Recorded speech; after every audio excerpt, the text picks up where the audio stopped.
Chú bỏ liền.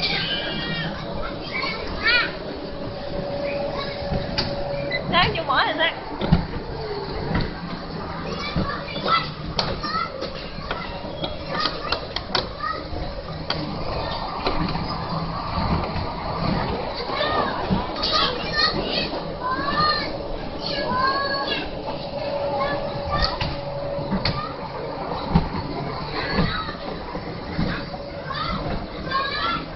Ê, té đó, ê, rồi đụng tới tao đó.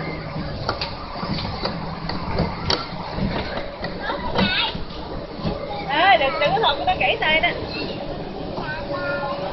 Rồi tí xíu hết này đi, bà cho đi nhà banh nha. Đi nhà banh là con đi một mình đó. Mẹ không có vô được đâu. Chịu không?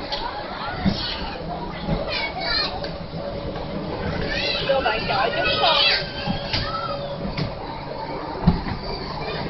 Chú Mỏ hả? Nắm chú Mỏ ăn cười coi. Siêu nhân nhện đây. Đó là siêu nhân nhện đây. Bạn chọi banh tùm lum hết đó.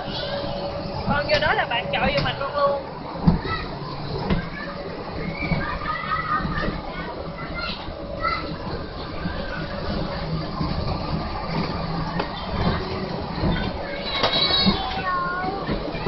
Thôi đi xong này đi vô.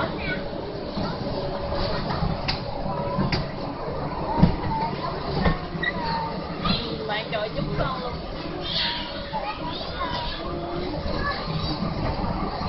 Cục vàng mẹ đâu?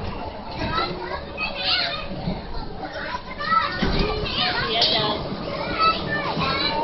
Gì vậy trời?